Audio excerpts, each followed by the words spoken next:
Greetings and welcome. So today I'm going to be doing a review of Mort by Terry Pratchett, which is part of the Discworld series.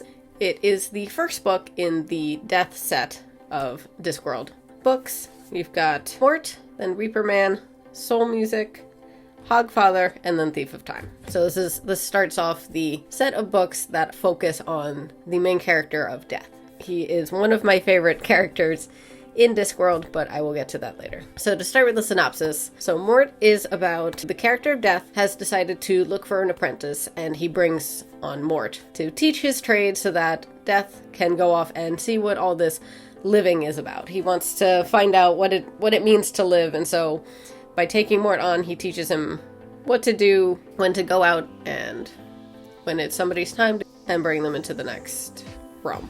But then on one of Mort's first solo trips, he ends up making a mistake and saves a princess from assassination. This causes a problem, and reality is trying to fix itself and sort of slowly collapsing on itself. But Death is off doing his own thing, so Mort and associates have to figure out how to keep the princess safe, but fix reality because it's starting to collapse in on itself because of this mistake. So in this book, the personification of Death as a character is absolutely brilliant, as it's a great satire to address the weighty concept of human mortality. And it's such a great look at what death means, what it is, and having Death as a character and then having him have an apprentice. Through Mort, we can see sort of how things work, and we get that sort of character to the characters have to explain things to. So Mort works by coming in and finding out all the things that are involved in Death's job. And it's a great look at that concept of death and sort of the moral conundrum of having to bring somebody over when it's their time, and it's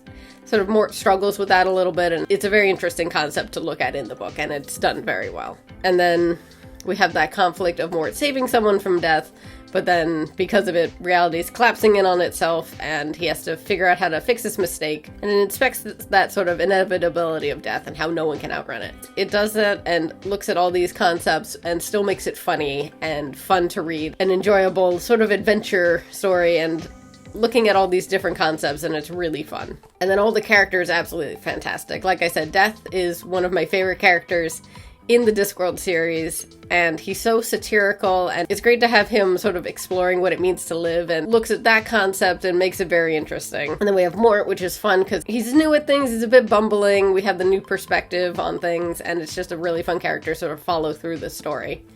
And then we have Death's adopted daughter, Jezebel, who's sort of snarky and independent, is a good foil to Mort, and they kind of bounce off each other, and it works really well in the story. And then we also have Albert, who is sort of Death's butler, assistant kind of thing, and he's very satirical and has great satirical commentary and kind of things in it. All these characters work very well together in the book, and then we get that great storyline. It's just a really fun book, and it's a great satire on the concept of death, and it's a really good place to sort of start with this set of death-focused books. So it touches on all these concepts of death and mortality and what it means to live and the idea of outrunning death and those kind of things. And it looks at all that while still being funny and satirical and really an enjoyable read. And one of the reasons I like Death as a character in Discworld is because he's so logical and very straightforward and this is how it is. So it puts all those sort of obtuse social concepts and things sort of under the microscope and shows how kind of ridiculous they can be, because you're looking at them with this very logical, straightforward perspective in Death, and it's a very fun sort of contrast there. And he just does, it's such a fun character, weirdly.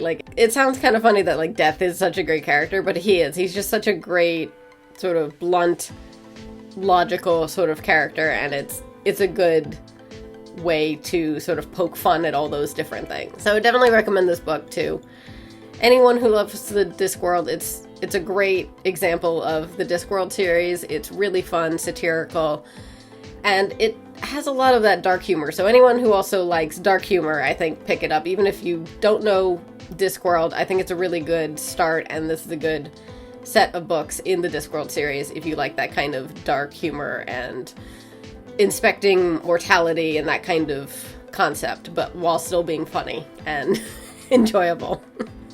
Because it definitely doesn't it's never depressing or sad or dark and deep. It's that that little bit of dark humor because we're talking about death and, you know, dying and things like that. But it also talks about living and what that means. And so it's a really fun book. And with all those characters working together, sort of save the princess from death, but that, like, how does that work? So it's definitely a fantastic read, and I highly recommend it to anybody who likes Discworld or any sort of dark humor. I had a lot of fun reading it. It was really fun. I'm so enjoying all the Discworld series. So I'm excited that my next book in the series is going to be Hogfather. I'm going to read that for the holiday season, and I'm so excited because I've seen the TV adaptation, but I haven't read the book yet, so I'm excited to see how that's different and just, like, read the actual book of that story, because I absolutely love the adaptation I watched, so I'm excited to read the book. Make sure to stay tuned for that review, and as always, I hope you all have a wonderful day.